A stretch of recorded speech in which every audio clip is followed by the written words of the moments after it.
Dijimos y hablamos, ¿verdad?, de lo que era la importancia de la teología y de aquellas convicciones teológicas que tuvieron los reformadores para poder llegar a la conclusión de la que nosotros hoy conocemos, las 5 solas de la Reforma o las 5 solas de las doctrinas de la gracia, que toda iglesia debiera tenerlo como base y debiera tenerlo como norma en su enseñanza y debiera tenerlo también como base, ¿verdad?, en su teología. Cada uno de nosotros debiera manejar estas doctrinas al derecho y al revés.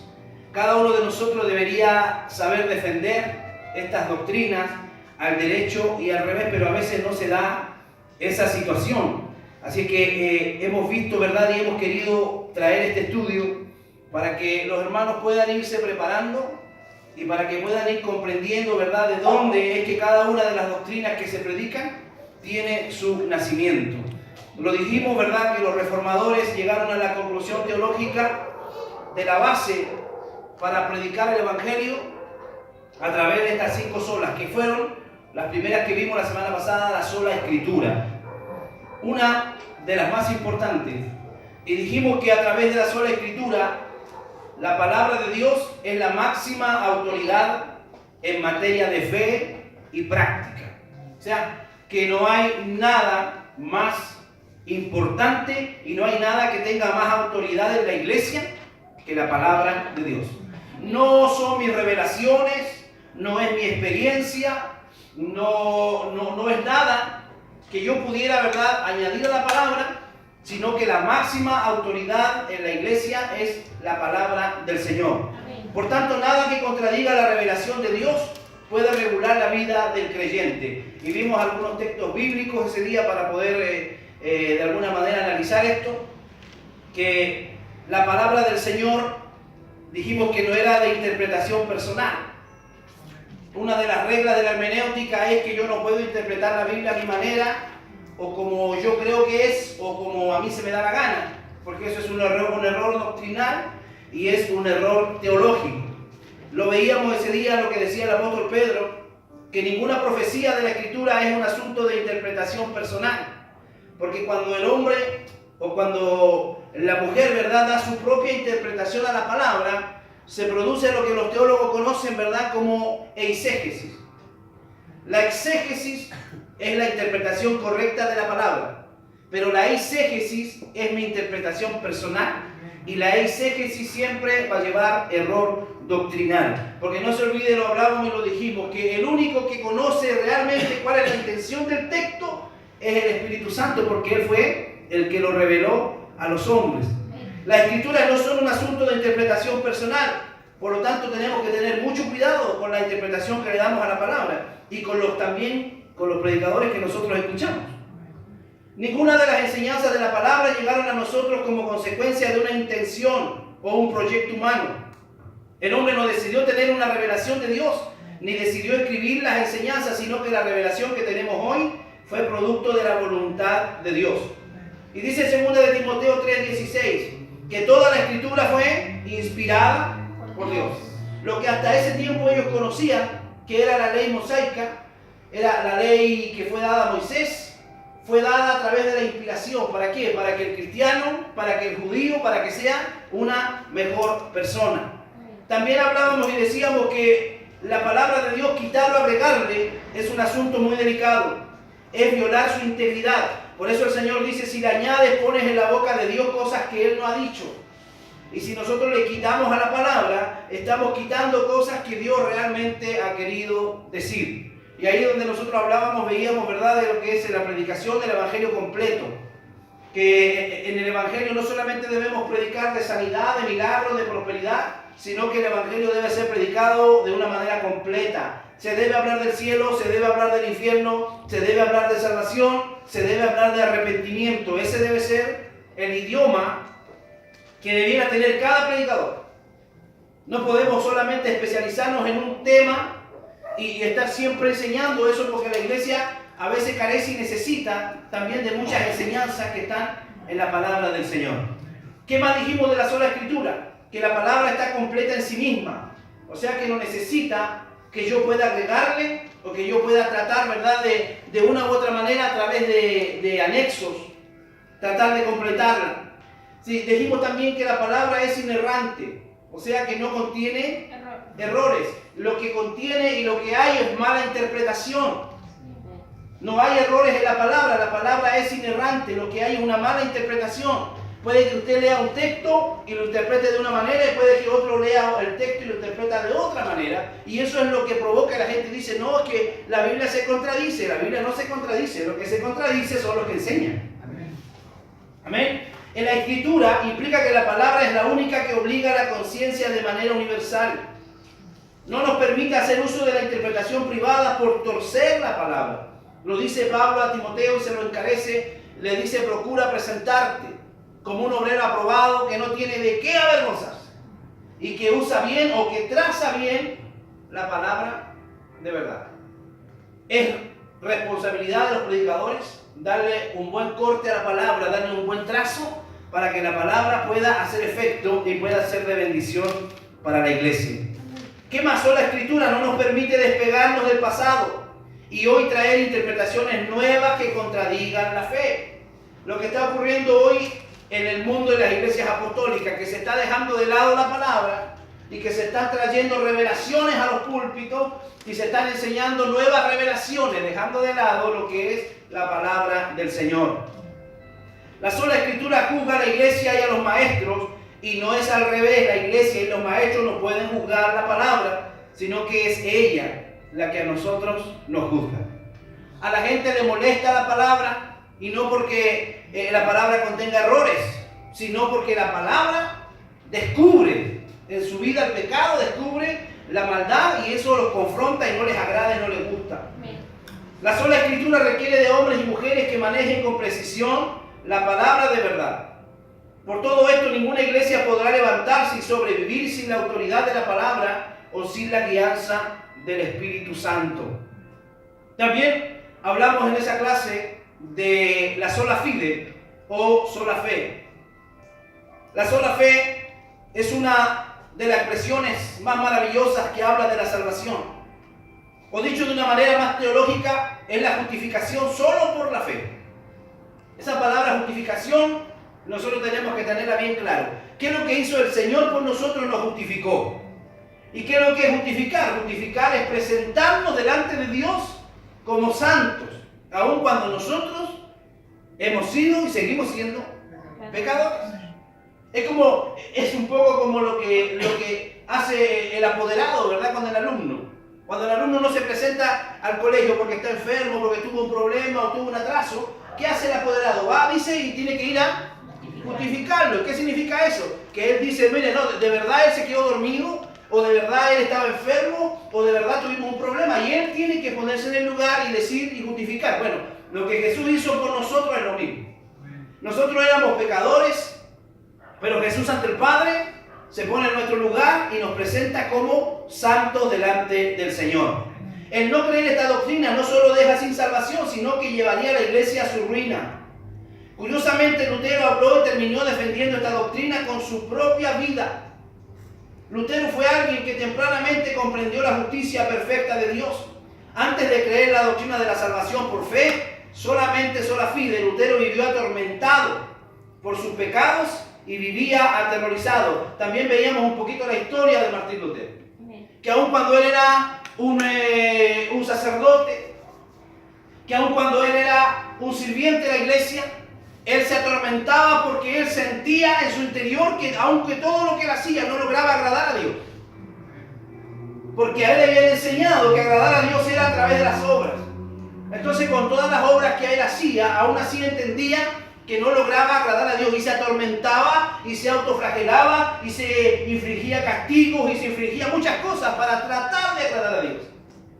Veíamos hasta que Martín Lutero se encuentra con la lectura ahí en Romanos, donde dice que el justo por la fe vivirá. O sea, él logra entender que no va a lograr agradar a Dios a través de sus obras, sino que la única manera de que él pudiera sentirse cerca de Dios era a través de la fe. Y de ahí para adelante, ¿verdad? Nosotros conocemos la historia. El día que Cristo murió, mis pecados le fueron cargados. O sea, dijimos que mis pecados le fueron imputados a Dios. Mis pecados le fueron imputados a Cristo, a su cuenta, de una manera real. Por eso Cristo sufrió un puro infierno en la cruz, un infierno de dolor y separación temporal del Padre, expresado en su grito: Dios mío, ¿por qué me has abandonado? Y de esa misma manera, el día que yo deposito mi fe en Cristo como mi Señor y mi Salvador, su carácter moral perfecto me es encargado a mi cuenta. A esto que acabamos de explicar es lo que le llamamos la doble imputación en teología. O sea, Cristo le carga mis pecados en la cruz y Él pone a mi cuenta su justicia y su ley moral. Ahí en la cruz mis pecados fueron imputados a Cristo y su carácter moral fue entregado a mí como resultado. Yo quedo sin deuda y yo adquiero una santidad ajena. Eso tiene que tenerlo muy claro usted, que a través de la fe. Yo quedo sin deudas ante el diablo, ante el mundo, ante la sociedad, pero de alguna manera adquiero una santidad ajena. Por eso Pablo dice: ahora ya no vivo yo, sino él dice: ahora vive Cristo en mí. Yo adquiero la santidad de Cristo en mi vida cuando yo comienzo a caminar y cuando yo sirvo a través de la fe. Como mencionamos, sola fide no es una idea nueva. Eso fue exactamente lo que ocurrió cuando Abraham creyó. Génesis 15:6 dice que Abraham creyó y le fue contado por justicia.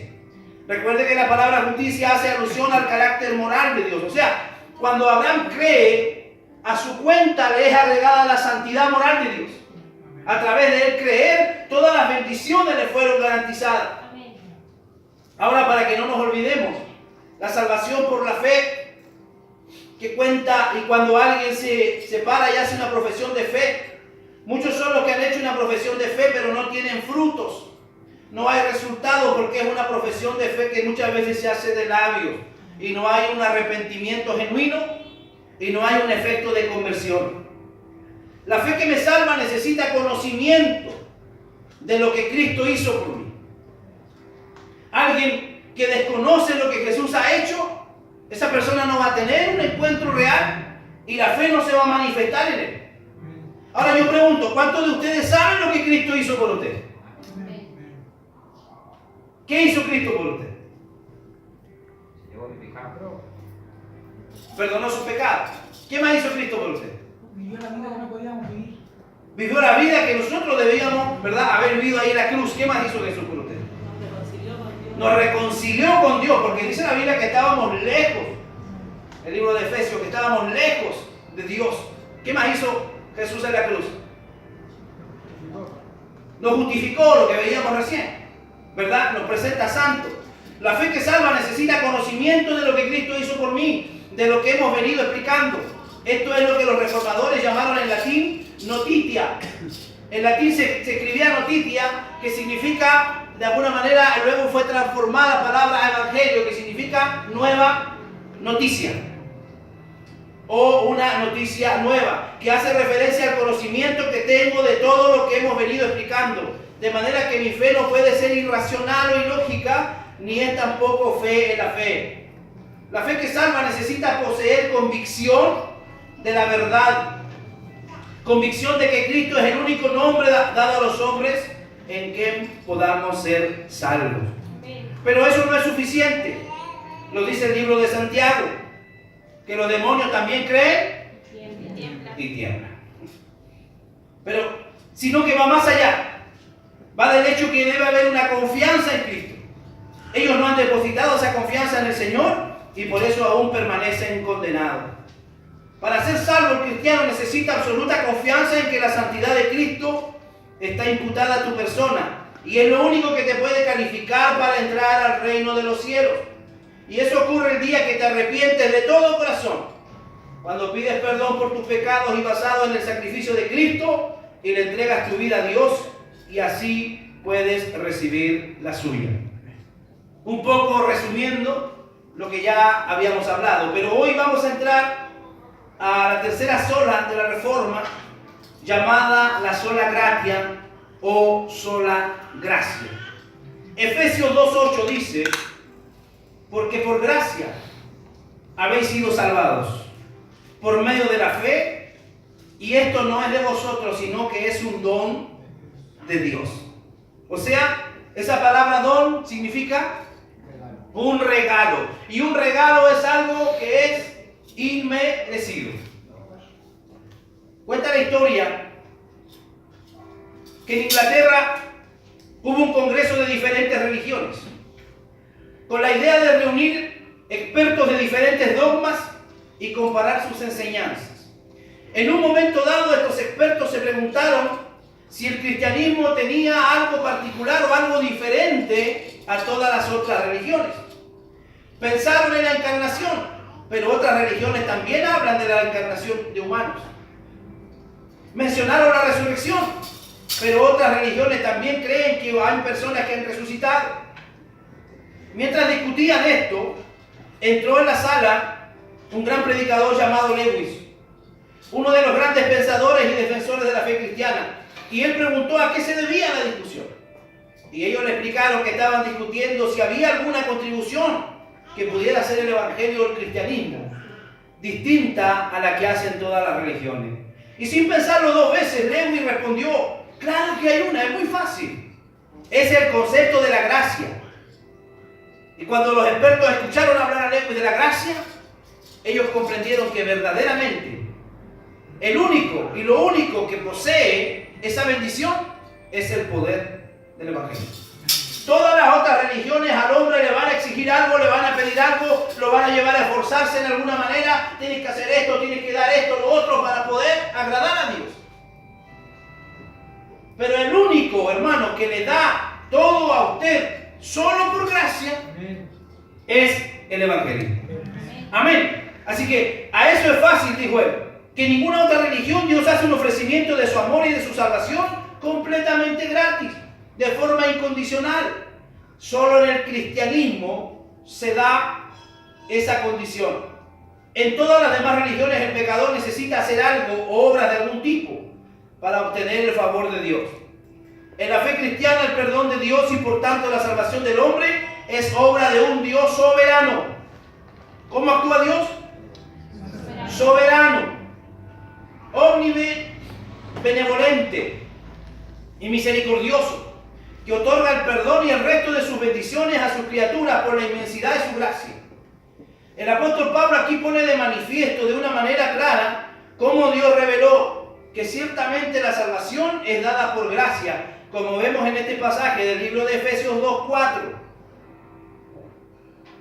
Efesios 2:4 dice: pero Dios, que es rico en misericordia, por causa del gran amor con que nos amó, aun cuando estábamos muertos en delitos, nos dio vida juntamente con Cristo. Por gracia habéis sido salvos. Ese solo versículo 4 de Efesios nos deja ver la base de la salvación. Pero luego, cuando Pablo escribe a los romanos años más tarde, él explica de una forma más completa cómo la gracia y las obras se contraponen cuando de la salvación se trata. Vamos a ver Romanos capítulo 11, versículos 5 y 6. Y de la misma manera también ha quedado en el tiempo presente un remanente conforme a la elección de la gracia de Dios. Pero si es por gracia, ya no es a base de obras. De otra manera la gracia ya no es gracia. Y si por obras, ya no es gracia. De otra manera la obra ya no es obra. En este pasaje Pablo explica como si las obras contribuyeran a nuestra salvación en cualquier grado. Entonces lo obtenido deja de ser por gracia. Y si mi salvación es realmente por gracia, ya entonces mis obras quedan excluidas. Y ahí se presenta un problema teológico. Porque Santiago aparece diciendo que la fe sin obra es muerta. Entonces se produce un texto contraproducente, porque Pablo está hablando de que las obras no son necesarias para la salvación. Y Santiago está diciendo que la fe sin obra es muerta. Pero realmente lo que hay allí es una interpretación que debe ser razonada a la luz de la palabra. Para yo poder ser salvo, ninguna de mis obras puede justificarme delante de Dios. Lo que el apóstol Santiago está diciendo es que una vez que uno se ha confesado creyente, lo que Santiago está diciendo es que una vez que usted ya ha decidido por Cristo su vida por el solo hecho de haber sido llamado por Dios, por el solo hecho de haber recibido la salvación, su vida va a comenzar a dar frutos y va a comenzar a realizar obras, pero no para poder de alguna manera tener la salvación, sino que es el resultado del cambio que el Señor ha hecho en nuestra vida. Amén. ¿Amén? ¿Le queda claro eso? Amén. Entonces, es imposible que haya un cristiano regenerado, nacido de nuevo, que no tenga buenas obras. Amén. Si usted dice, bueno, pastor, es que este hermano está tantos años en la iglesia y sigue en lo mismo, es porque no ha sido regenerado. Amén. Tan simple como eso. Muchos dicen son los llamados, pocos son los escogidos. Otro texto dice, estaban con nosotros, pero no eran de nosotros. Porque si hubieran sido de nosotros, dice, habrían permanecido o perseverado con nosotros. Entonces, quizá uno de los conceptos más pobremente entendidos es la gracia de Dios hacia los hombres. Muchos que están dispuestos a afirmar que nuestra salvación es enteramente por gracia, a la vez están dispuestos a conceder algún rol a nuestras obras. Por esa razón, antes de continuar, debemos aclarar primero lo que es la gracia para luego poder entender mejor cómo llega la salvación al hombre. La gracia de Dios puede ser definida como las riquezas de Cristo dadas a nosotros a expensa de su sacrificio. ¿Escuchó eso? Sí, señor. ¿Qué es la gracia de Dios? Las riquezas de Cristo dadas a la iglesia a través de su sacrificio. Eso es la gracia de Dios. A través del sacrificio de la cruz de Calvario, nosotros hemos recibido muchísimas riquezas como cristianos. Y esas riquezas forman un complemento que los teólogos determinan y se llama la gracia de Dios. Otros han definido la gracia como el recibir aquello que no merecemos. En palabras más simples. La gracia es lo que usted recibe que no merece. Y lo hemos graficado antes. Cada uno de nosotros tenía un destino y era el infierno. Cada uno de nosotros tenía un rumbo marcado y era irnos derecho al infierno. Pero ¿qué hace la gracia? La gracia nos cambia el rumbo y la gracia nos cambia de mano. Antes estábamos en las manos del diablo, ahora el Señor nos tiene en su mano y dice que lo que está en su mano nadie lo podrá arrebatar. A través de su sacrificio, otros han definido la gracia como el recibir aquello que no merecemos. Mientras que misericordia puede ser definida como el no recibir lo que sí merecemos. Pregunto, ¿de cuántos de ustedes Dios ha tenido misericordia? No recibimos lo que merecíamos. ¿Qué era lo que merecíamos? El infierno, el castigo por nuestro pecado. No hay nada que podamos hacer para ganarnos la entrada al reino de los cielos. Y la razón es muy sencilla. Todas las facultades del hombre están teñidas por el pecado. Lo hemos dicho muchas veces. Desde el bebé que tiene un día de nacido hasta el viejo que tiene 100 años está infectado con el pecado. Y la única manera de que esa persona pueda encontrarse con Jesús es que el Señor le pueda dar vida, como dice en Efesios, cuando está muerto en delitos y pecados. La razón es muy sencilla. Todas las facultades del hombre están teñidas por el pecado, aún después de su regeneración. Sus emociones, sus pensamientos, su hablar, sus motivaciones y sus acciones. Por tanto, nuestras obras no pasarían el escrutinio de la justicia perfecta de Dios. Por eso es importante que yo pueda hacer muchas obras, pero esas obras van a estar siempre teñidas y manchadas en algo por el pecado que hay en mi vida. Por ese motivo fue imposible que el hombre pudiera llegar a agradar a Dios o pudiera llegar a tener libremente su acceso al reino. Fue necesario que Jesús viniera y que Él diera su vida por nosotros. Lamentablemente, hermanos, al hombre se le hace muy difícil concebir que no hay que hacer nada para poder contribuir a la salvación. Dado que prácticamente todo lo que el hombre obtiene de este lado de la gloria está relacionado a algún esfuerzo humano. Nos parecemos a la historia de un niño que tenía 4 o 5 años y era siempre llevado a la iglesia por sus padres. En aquella iglesia se celebraba la Santa Cena una vez al mes, el primer domingo de cada mes. Este día era normal tomar 2 ofrendas en vez de una. La primera ofrenda se recogía antes del sermón y la segunda ofrenda se tomaba inmediatamente antes de la Santa Cena. Y era una ofrenda que se recogía para el fondo de la benevolencia de los pobres. Normalmente los padres daban dinero a su hijo para poner en la primera ofrenda, pero no en la segunda. Y un domingo ellos decidieron darle dinero para poner en ambas ofrendas. Él pone su ofrenda antes de la cena, y cuando llega el tiempo de tomar la Santa Cena, él se para tomarla. Algo que nunca había hecho. Su madre lo detiene, lo reprende y le dice: tú no puedes tomar todavía la Santa Cena porque él es un niño.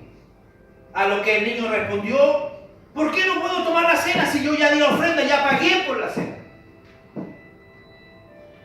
Y eso nos muestra que el hombre siempre está como pensando que tiene que dar algo para agradar a Dios.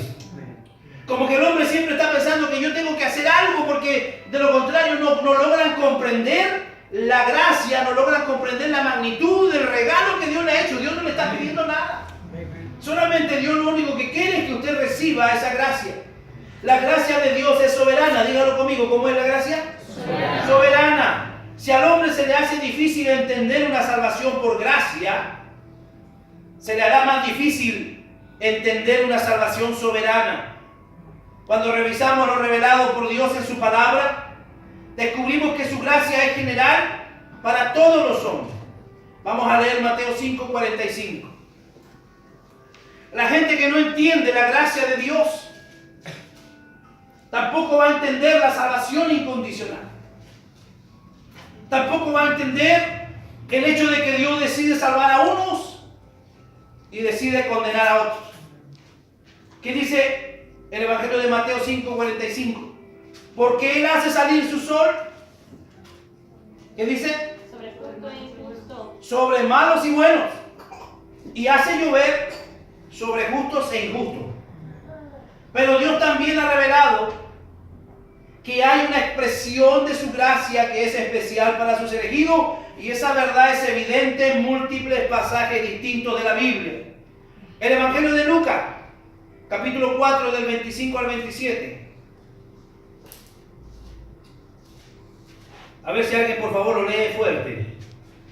Lucas 4, del 25 al 27.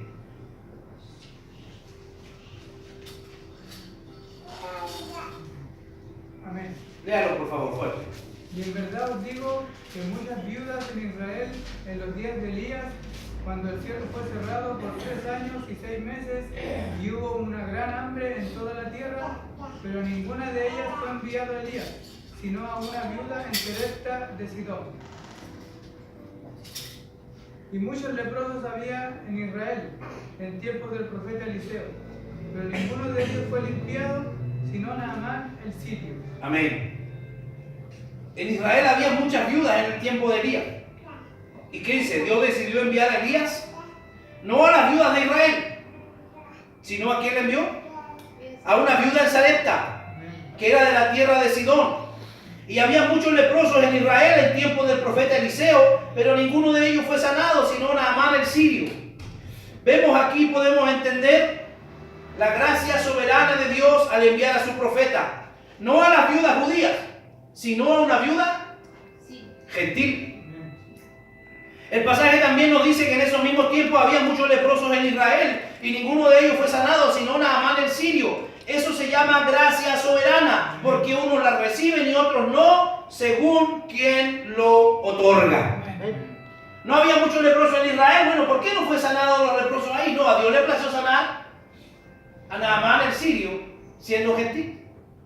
Habiendo tantas viudas para ser bendecidas y visitadas en Israel, ¿por qué Dios decide con ella, con la viuda gentil? Porque está mostrando que realmente Él es el soberano y Él es el que decide sobre quién va a recaer su gracia.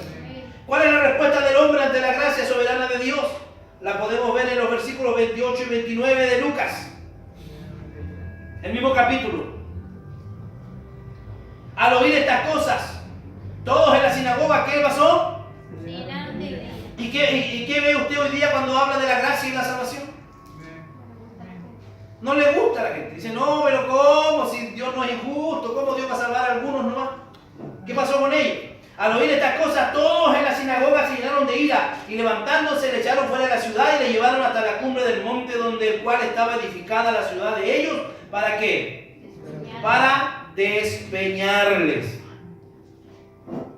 El hombre no tolera que Dios elija soberanamente como Él obrará o como Él actuará, porque la carne le gusta la idea de dirigir su propio destino. Si hay algo con lo que el hombre lucha, es con la terquedad de querer hacer siempre su propia voluntad. De querer, bueno, yo creo que este hermano sí es bueno. Y a veces no es así. A veces Dios no ha puesto sus ojos en ese hermano. A veces los ojos de Dios están en otro que es más humilde. A veces los ojos de Dios se posan sobre alguien que para nosotros es más insignificante. Pero ¿qué le podemos decir nosotros a Dios? Quizá el pasaje donde vemos más claramente el ejercicio soberano de Dios es en Romanos 9:9. Porque esta es una palabra de promesa. Por este tiempo volveré y Sara tendrá un hijo. Y no solo esto, sino que también Rebeca, cuando concibió mellizos de uno, nuestro padre Isaac. Porque aun cuando los mellizos no habían nacido y no habían hecho nada, ni lo bueno ni lo malo, para que el propósito de Dios, conforme a su elección, permaneciera, no por las obras, sino por aquel que llama. ¿Qué dice el verso 12? ¿Y qué fue que se le dijo a ella? El mayor servirá al menor. Verso 13. Como está escrito, a Jacob amé, más a Esaú, ¿qué dice? Aborrecí. Sígame. Lo que la palabra está diciendo aquí es que cuando estaban todavía en el vientre de su madre, Dios ya amaba a uno y aborrecía al otro. No habían hecho nada bueno, no habían hecho nada malo, pero Dios ya había destinado que iba a salvar a uno y que iba a aborrecer al otro. El mayor servirá al menor, tal como está escrito: a Jacob amé, pero a Esaú aborrecí. El Señor eligió a uno sobre otros desde antes de nacer, ante cualquier acción de parte de estos dos mellizos, para mostrar su soberanía en la elección. ¿Para qué lo hace el Señor? Para mostrar su soberanía en la elección de Jacob sobre Esaú. No basado en sus obras, sino en el propósito de Dios. Cuando usted lee estos textos, y cuando terminemos hoy día de poder analizar lo que es la gracia, usted debería ser un hijo pero totalmente agradecido de Dios. ¿Por qué Dios puso sus ojos en nosotros? ¿Por qué Dios nos miró? Al igual como lo hizo con este par de mellizos. A uno Dios lo amó y al otro lo aborreció. No importa cuánto haya hecho en la vida, no importa cuánto se haya esforzado por agradar a Dios, Dios ya decidió que lo iba a aborrecer. Amén. No era basado en sus obras, sino en el propósito, porque Dios tenía un propósito con ese hijo que él amó. Como revela el mismo pasaje, el apóstol Pablo, como buen polemista que fue, anticipa los cuestionamientos de los que le van a escuchar y continúa su disertación diciendo de esta manera, en el mismo capítulo, verso 14: ¿qué diremos entonces? ¿Que hay injusticia en Dios? De ninguna manera. Porque Él le dice a Moisés: tendré misericordia del que yo tenga misericordia y tendré compasión del que yo tenga compasión. Así que no depende del que quiere ni del que corre, sino de Dios que tiene misericordia. Dios es muy claro con ese texto. Tendré misericordia, dice Dios, del que yo tenga misericordia, y tendré compasión del que yo tenga compasión. Así que no depende del que quiere ni del que corre. No depende que diga: no, si yo quiero ser un buen cristiano, no vas a poder. Yo quiero ser un pastor, pero si Dios no lo ha decidido, usted no va a llegar a ser un pastor. Yo quiero ser un profeta, pero si Dios no lo ha tenido así, no va a ser eso usted, porque no depende de lo que usted quiere, ni cuánto usted corra, ojo, sino que depende de quién, de Dios.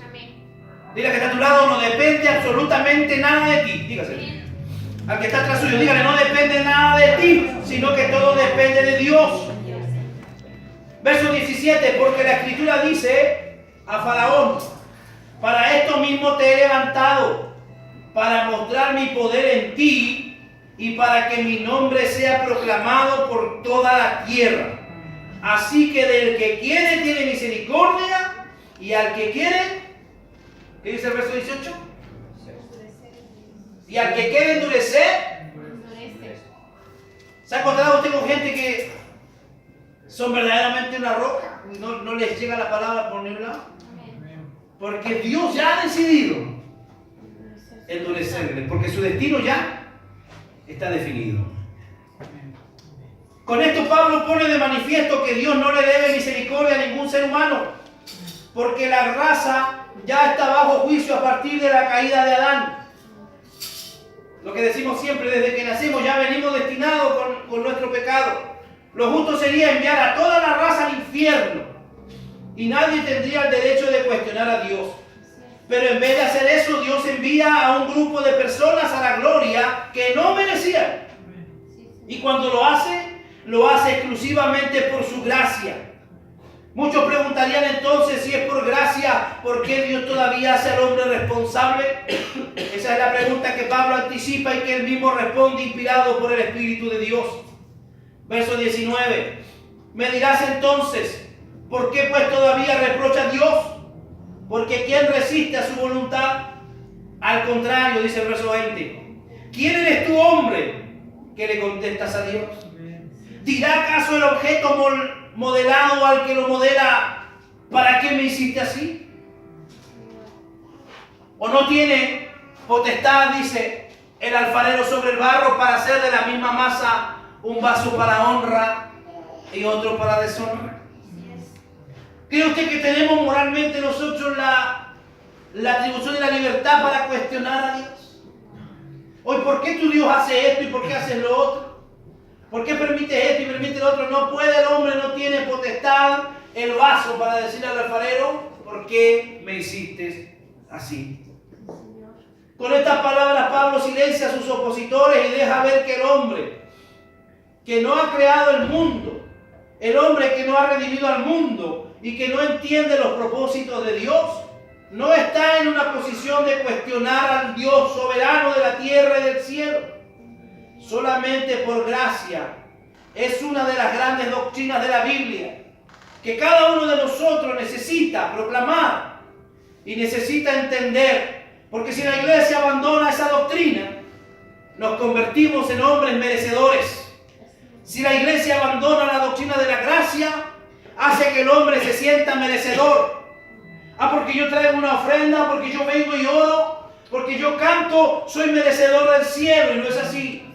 Si dejamos de predicar de la gracia, si dejamos de hablar de la gracia, el hombre va a pensar que por su capacidad está donde está o va a llegar donde el Señor le va a llevar. Debemos sentirnos altamente agradecidos de nuestro Dios, que en su gracia suplió para ti y para mí un redentor para nosotros, y que por su sangre nos dio vida cuando estábamos muertos en delitos y en pecados.